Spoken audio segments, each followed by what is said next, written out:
Now, there's been much confusion and panic about vaccines in general in the wake of reports that the AstraZeneca shot is not effective against a variant that was first discovered here in South Africa. Health authorities say that this doesn't mean that this shot is dangerous. In fact, it's simply not responsive to this variant, we're told. To talk us through what happens now with regard to this vaccine rollout, let's bring in Professor Jeffrey Mphahlele, who is on the Ministerial Advisory Committee on Vaccines. Prof, thanks so much for your time and welcome to the program.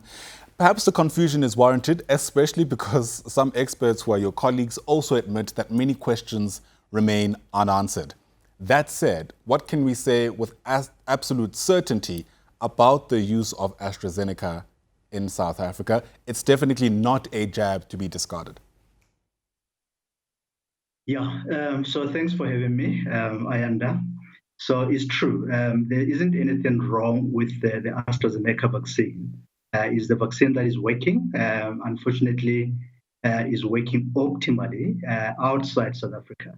In our own setting in South Africa, we do have predominant variant, the 501Y V2 variant. And this is the variant that is actually creating a problem because it's less effective for this variant. And I think that's what creates the confusion.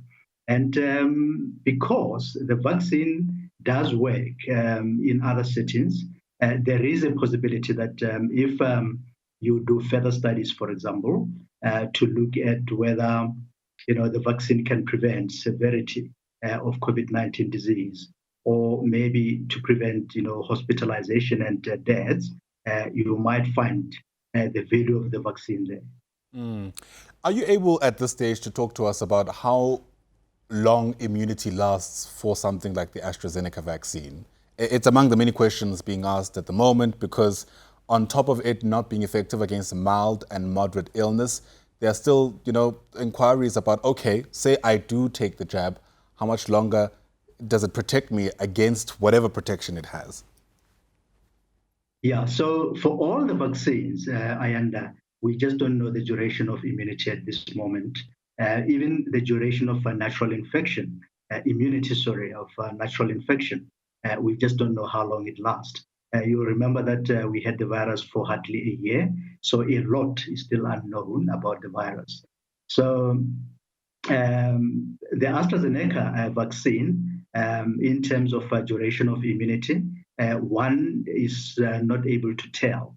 We just have to watch the space and see whether people who have been vaccinated during the rollout or those who have been vaccinated during clinical trials, they are able to have immunity for a certain period of time.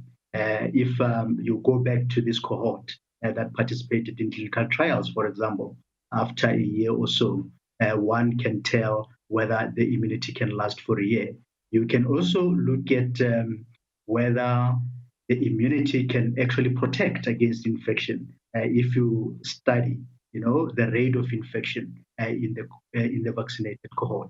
So there are many ways to look at it, but at the moment, unfortunately, you cannot attach any duration to any of the vaccines that we have in terms of the immunity. Sure.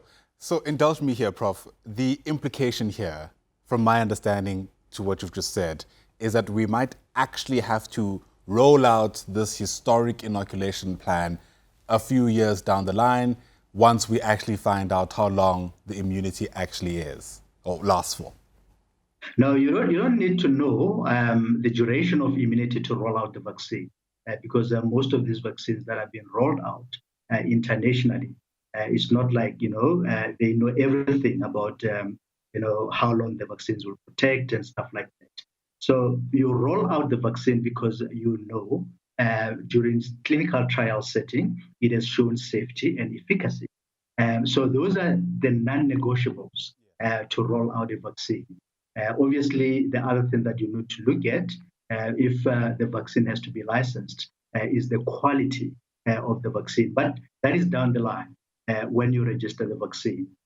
So if we can show that the AstraZeneca vaccine does have value like maybe in terms of preventing severe disease or hospitalization, that will be, we can make a case, to roll it out.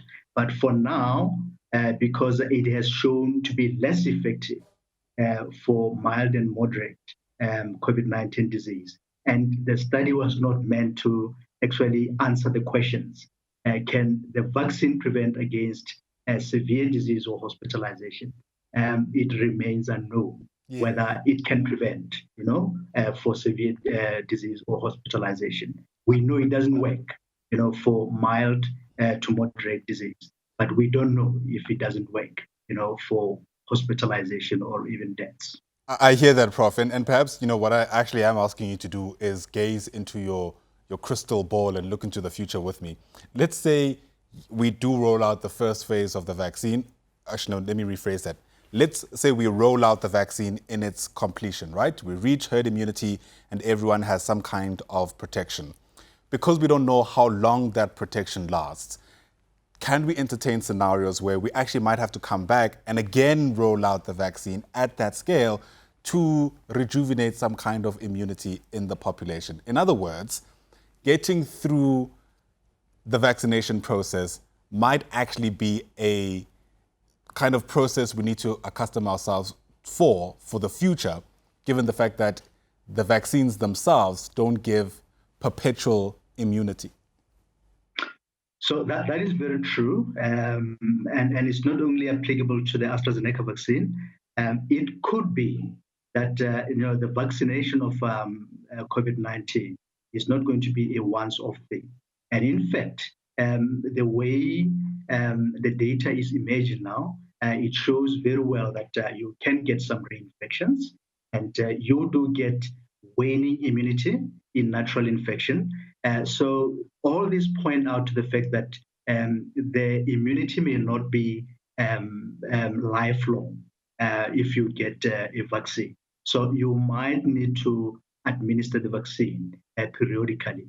If you ask a question, after how long you have to do that, that remains an open scientific question because we just don't know how long the immunity will last. And we also don't know how often, the virus will change and change in critical areas which will escape the immune response. That remains an open question. So I think it's safe to say that COVID-19 vaccination is most probably going to be in a form of periodic vaccination, maybe every 2 years or every 3 years. At the moment, we just don't know that, how long we have to revaccinate, but it's very unlikely that you'll get the vaccine and the vaccine will give you lifetime protection.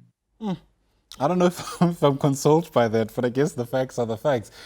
Prof, we also know that herd immunity in any population is closely linked to efficacy, right? So we now have realized that the AstraZeneca vaccine isn't as effective as we would have liked. What does that mean about the population of the South African community that actually needs to now be inoculated? Initially, when everything was as we had hoped, the idea was to get 67% of the population inoculated. That's about 40 million people odd, a billion odd. But now we're getting an idea that this vaccine isn't as effective as we would have hoped. Does that mean we need to actually inoculate a whole lot more people to reach herd immunity? Very briefly, if you can. So you will be pleased to know that the rollout program is not going to continue with the AstraZeneca vaccine for the time being. So the government has decided to go for the Johnson & Johnson vaccine, which has got efficacy of about 57%. So I think the target of reaching herd immunity will still be somewhere around 70% or so.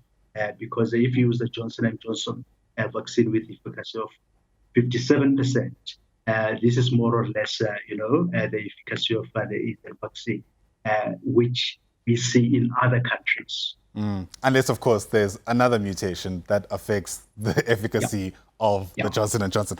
crossing thumbs that doesn't happen. Prof, thanks very much for your time. Really informative insights. Really appreciate your time here. Professor Jeffrey Mphahlele is Vice President of the South African Medical Research Council and is also a member of the MAC on vaccines. That's the Ministerial Advisory Committee.